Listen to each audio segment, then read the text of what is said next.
Mr. Percoco, are you disappointed? Yes, I am. I am disappointed, but as Barry says, we're going to consider our options and move forward. Have you talked to your family? Contradictory verdict? I am thankful to my wonderful legal team, and I'm thankful to my family and friends that have stood by me through this entire process, and I look forward to them all standing by me as we go forward. Good evening and welcome to Metro Focus. I'm Rafael Piroman. It's the day after Governor Cuomo's former top aide, Joseph Percoco, was found guilty on 3 counts of corruption, including 2 pay-to-play scams. The man who Governor Cuomo once described as his second brother now faces 50 years in prison. Percoco's sentencing is set for June. After the verdict, the governor released a statement saying, quote, "The verdict demonstrated that these ideals have been violated by someone I knew for a long time. That is personally painful." He added, "We must learn from what happened and put additional safeguards in place to secure the public trust. Anything less is unacceptable." But questions remain. Can Percoco win an appeal? What does this say about the political culture in Albany politics? And what does Percoco's conviction mean for everyone who had ties to him, including an incumbent governor with possible higher political aspirations?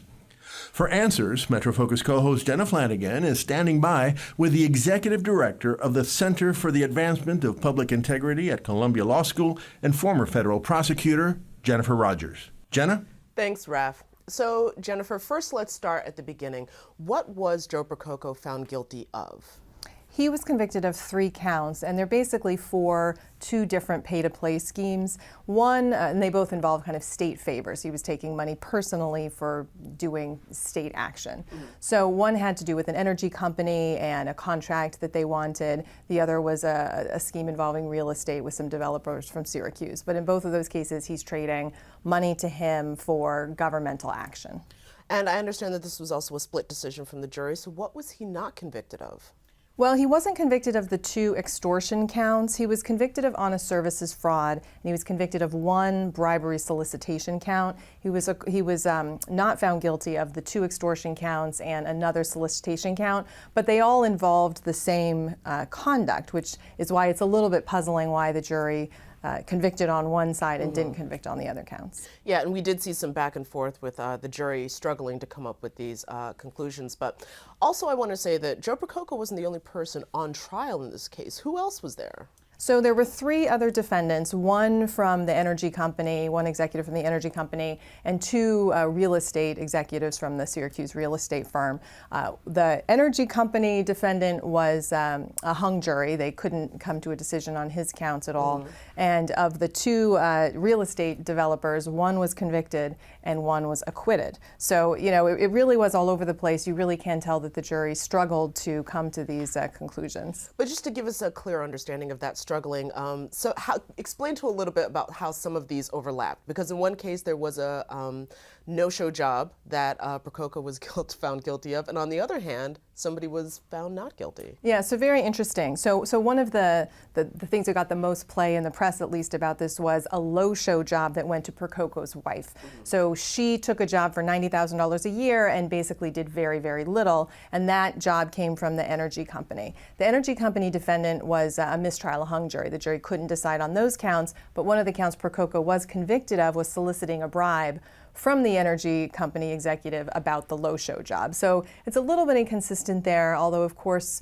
we know in criminal trials you have to find intent for every defendant, so it's possible that they found that Percoco was soliciting that bribe, but the energy company executive, you know, he didn't really understand it to be a bribe.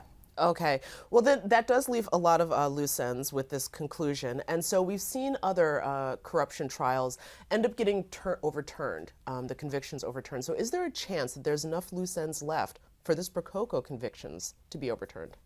It's hard to say. I don't think there will be anything overturned based on what we were just talking about, a little bit of an inconsistency in the verdicts.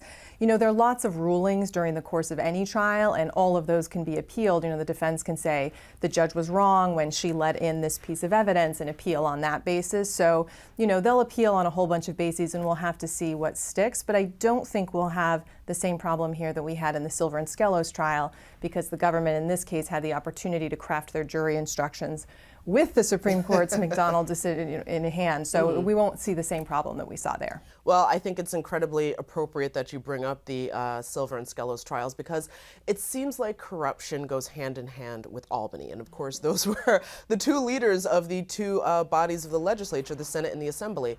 So what is it about Albany that makes it so rife for this kind of corruption? I mean, it's hard to say. I think the main thing is that we just don't have strict enough controls. We don't have enough preventative measures. You know, it's one thing to catch this after the fact and prosecute people, but it's much better to put in better oversight so that you can prevent it in the first place. And New York has pretty poor oversight, really, and all of the efforts that have been made to improve it seem to have been thwarted at every turn. So that's really our problem here, I think. Well, we've seen the governor speak very forcefully about the need for more oversight, yet what keeps happening? Well, he keeps making it a lower priority than it should be. I mean, there's no question the governor can actually do some things on his own to, create better oversight structures, and certainly he can push things through the legislature when he wants to do that. So we can only conclude that despite his continued kind of verbal messaging that this is important to him, that he's not really putting it at the top of his list. All right, well, we'll have to see what the governor does now with this new conviction, and of course what we can expect to see from the legislature. Jennifer, thank you so much for joining us on the program. Again, we really welcome your expertise. Thanks for having me. Thank you.